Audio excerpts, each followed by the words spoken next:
The Queen Mary 2 is one of the most remarkable passenger ships in service. This ship is a one-of-a-kind ocean liner built in the 21st century. Today, the QM2 is the last ocean liner left in service and the only ship to regularly offer scheduled transatlantic crossings. She's over 345 meters long, 41 meters wide, and 149,210 gross tons. But despite her massive size, I think you'll agree she looks so good with this well-balanced profile created by her designer, Stephen Payne. So come with me on board QM2 and together we'll explore her decks, public rooms and accommodation.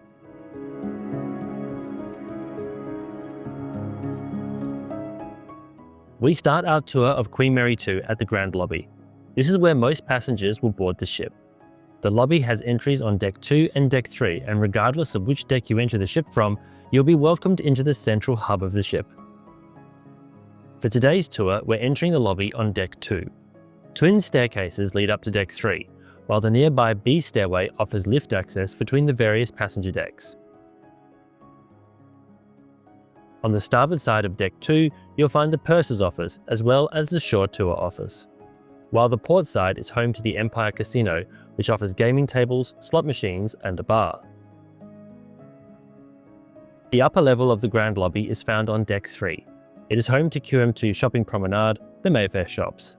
Here you'll find various designer brands which have changed from time to time throughout the ship's career. There's also duty-free alcohol and a Cunard logo shop here.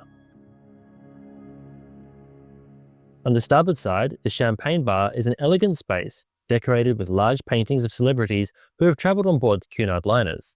This space includes Art Deco-styled lighting as a nod to the original Queen Mary. It leads through to QM2's chart room bar. The chart room takes its name from the same space on board QE2, but on QM2 it's far bigger than its namesake. The inner walls are adorned with glass charts showing nautical routes taken by the great ocean liners. Towards the aft, a semicircular bar serves drinks throughout the day and into the evening. There's a bandstand and a piano allowing the room to come alive at night, with live music played here every evening. The centre of both Deck 2 and Deck 3 have large double-height walkways. This space is truly impressive and helps connect the various passenger areas. The double-height ceilings really show off the scale of the ship. On the port side of Deck 3, just opposite the chart room, Sir Samuel's is QM2's wine bar, and is named after one of Cunard's founders, Sir Samuel Cunard. For a while, it was co-branded with Godiva chocolates. At Sir Samuel's, there are baristas on hand if you prefer coffee over wine. There's also lots of comfy seats and great views of the ocean.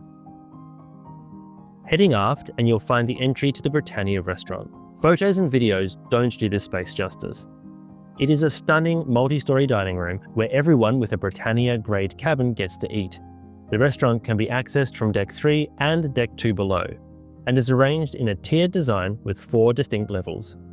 The large well on Deck 3 offers a beautiful view of the giant tapestry on the aft wall, depicting a stylized ocean liner with a modern Cunard funnel. Just after the Britannia, QM2's Queen's Room is the largest ballroom at sea and also home to the largest dance floor at sea. The space can be accessed from the D stairway, by transiting the Britannia on Deck 2, or via Deck 3L, but more on that in a minute. The Queen's Room is crowned by 2 massive chandeliers, and a stage where the QM2 orchestra plays for dancers each evening. The Queen's Room is home to Cunard's famous afternoon tea, with the space on board QM2 being decorated in artwork that pays homage to Her Majesty Queen Mary, who the original RMS Queen Mary of 1936 was named after. As QM2 is named after the first Cunard Queen Mary, Her Majesty Queen Mary, Queen Consort of King George V, has an important role in the newer liner's heritage.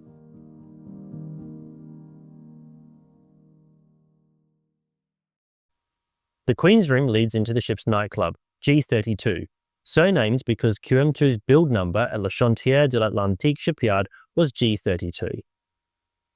It is split over 2 levels and has a modest dance floor and plenty of seating as well as a bar, the last one to close in the evenings. So we're now on Deck 2 aft, but we need to get forward of the Britannia Restaurant. Here's where Deck 3L comes in handy. Accessed on the starboard side, the long, wide corridor is actually home to QM2's art gallery. Huge porthole-style windows offer beautiful views, and as you transit this space, you'd really have no idea that there were people sitting above you, below you, and next to you in the Britannia Restaurant that the deck bypasses.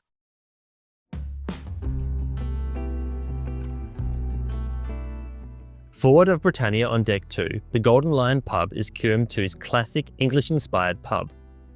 It's a signature Cunard space, perhaps best executed on board QM2 due to the high ceilings, comfortable seating, and amazing views from the large windows. The pub is also home to live music, quizzes and trivia, and has imagery depicting various members of the royal family on the walls. Opposite the pub, QM2's photo gallery occupies a space that was once part of the casino. This is because the original photo gallery was on Deck 3L Portside. However, that area was converted into cabins when QM2 was refurbished in 2016.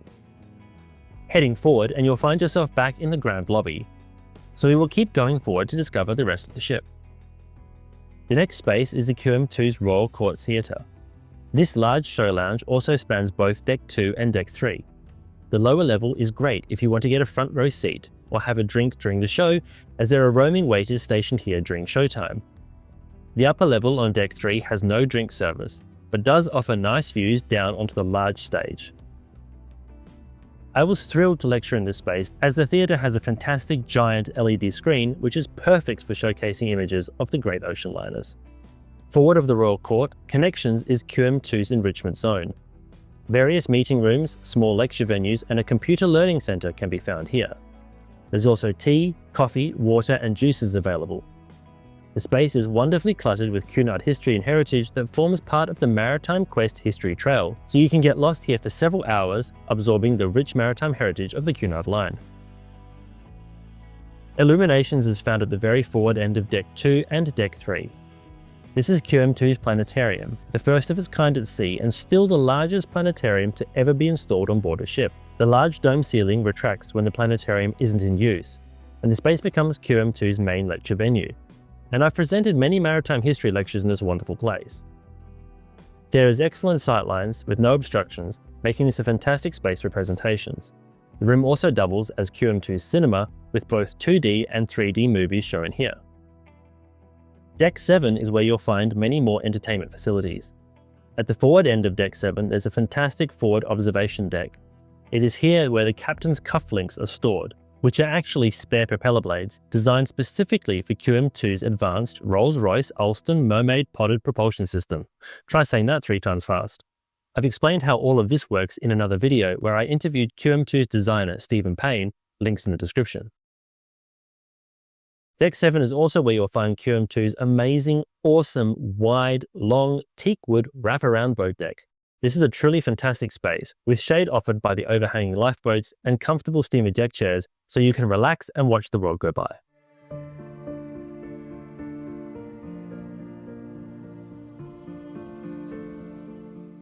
Inside, the gym is found at the forward end of Deck 7. It has all sorts of equipment from treadmills to cross trainers to rowing machines and weights. Interestingly, this is perhaps the only gym at sea where designers realized that tall people exist. So there's plenty of head height when standing on the equipment, unlike so many other cruise ships. I'm looking at you, Vista class. Just after the gym and the Mareel Spa facility is a place that everyone should try at least once.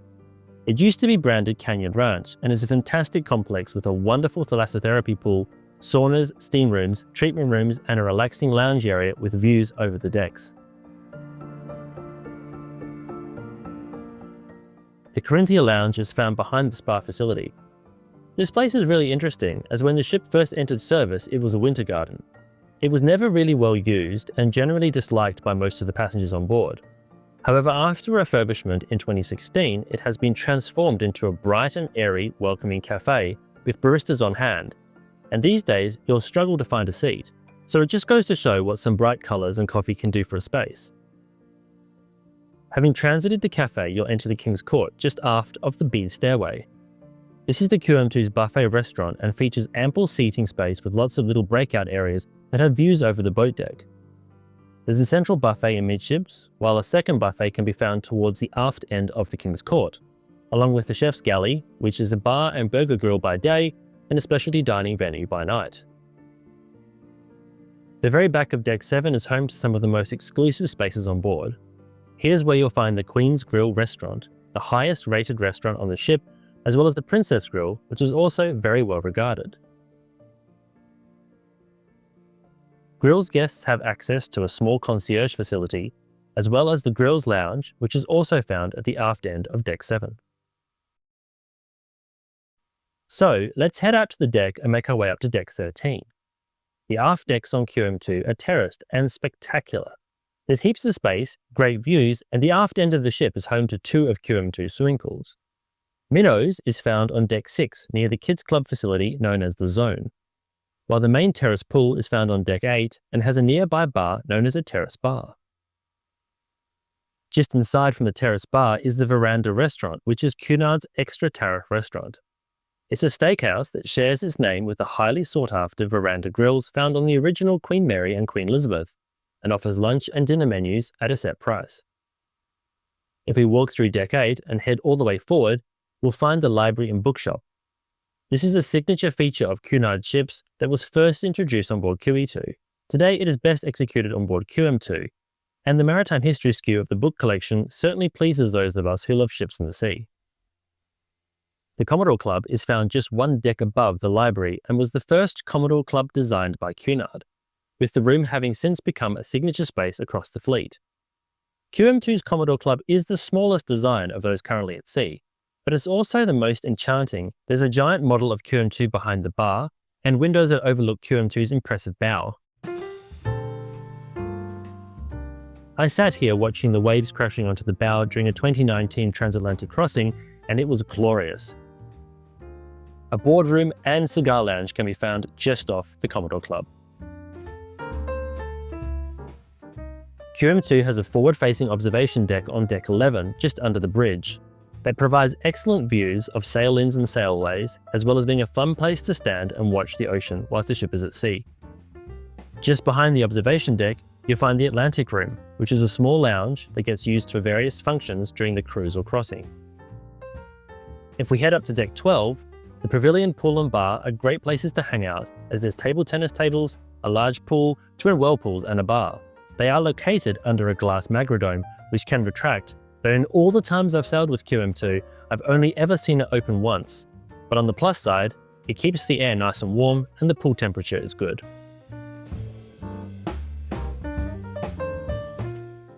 A teakwood deck runs along both sides of the ship on Deck 12 and steps up to Deck 13, where there is a small golf driving range and a paddle tennis court. QM2 used to have a basketball court when she entered service, but sadly this has been sacrificed for more cabins that are located on the forward end of Deck 13. On the topic of cabins, QM2 has 4 cabin categories on board. Queen's Grill are the most expensive and luxurious cabins on the ship. They range from generous balcony suites to extravagant 2-story penthouses with bathrooms about the same size as an entertainer's cabin, or thereabouts. The Princess Grills are also very nice, all coming with balconies and plenty of space to relax and luxuriate in your own private room. The best of the Britannia cabins are known as Britannia Club. These balcony rooms have the most space of the Britannia grade, and occupants are welcome to dine in the Britannia Club annex of the main Britannia Restaurant, accessed by the D stairway. Most passengers cruising or crossing on QM2 will have a Britannia grade room. These are the most plentiful and varied category of cabins on board, and range from balcony cabins to inside rooms, all with access to the Britannia dining room.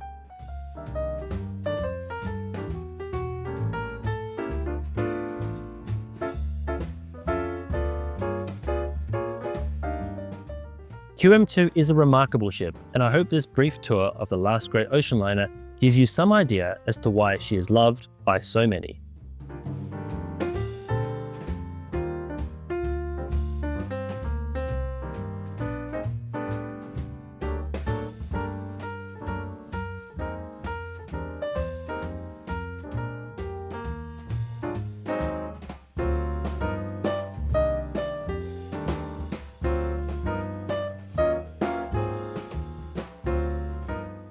Thanks so much for watching, and I hope you found the video interesting.